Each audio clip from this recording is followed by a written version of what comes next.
I just passed my NMLS mortgage exam and I have 3 tips that will help you pass it as well. Now guys, these aren't going to be generic tips. These are going to actually be tips that I guarantee will help you. So if you do appreciate that, go down and hit the like button. Now before I share these 3 tips, I quickly want to tell you my story of taking the mortgage exam because I think it will inspire and make you guys feel a lot better about actually going and taking this. So as I'll share with my 3 tips, practice tests were a huge part of how I studied. But with that said, in order to pass the mortgage exam, you need a 75, and none of my practice tests I actually passed. In fact, my highest grade, I got around a 67, which was absolutely atrocious. And going into test day, I did not feel good at all.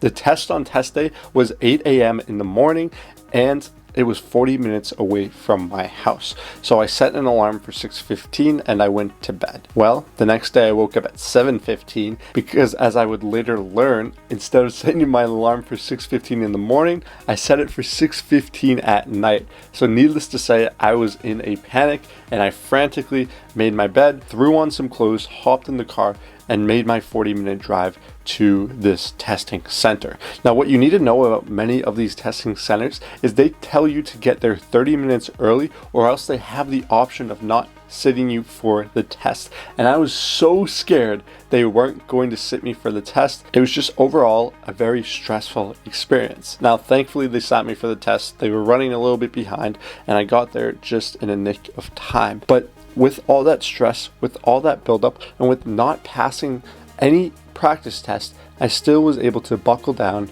pay attention to every single question, and implement these 3 different tips to go and pass the exam.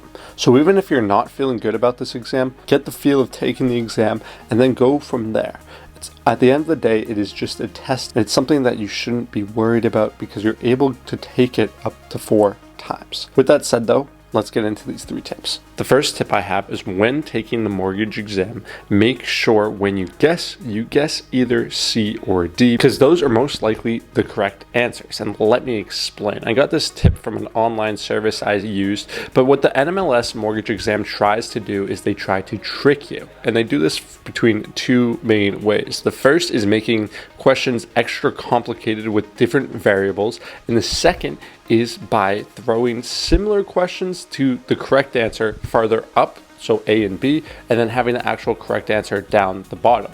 The way this will trick you is because if you see a similar answer that you think is correct towards the top and you don't read the rest of the answers, you're most likely going to click the one at the top. So when you're guessing, go and choose towards the bottom unless you absolutely know the question's answer is towards the top. In addition to this, usually on the test questions, there are similar questions to the correct answer. So you can use that and process of elimination to kind of cross out any questions that aren't similar to each other. Tip number 2 is take a lot of practice tests. And the way I took these practice tests were both free practice tests online, and I also paid $70 for a service. Now, the $70 I paid for the service to me was worth it because I knew if I passed the mortgage exam the first time, I wouldn't have to pay an $100 plus fee to take the test a second time. So I just got it done.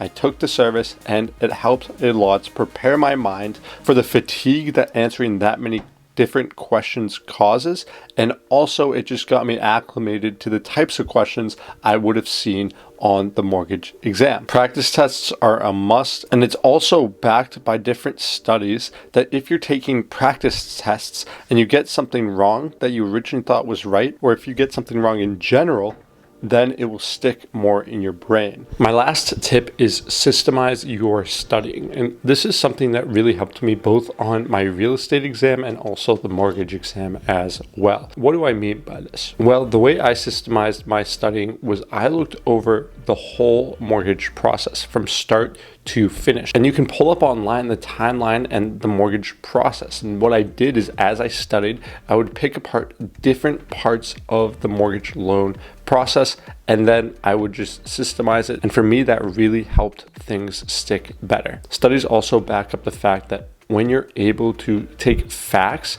and tie them into real life things and systemize it, you're able to better remember it. So that is my third tip. Now for me, I'm not officially licensed with any mortgage broker yet, but I'm going through that process right now, and I will be documenting everything. So if you do want tips and tricks and you're on the journey with me to become a mortgage loan officer, go down and hit that subscribe button, and I'll see you in the next video. Have a good one.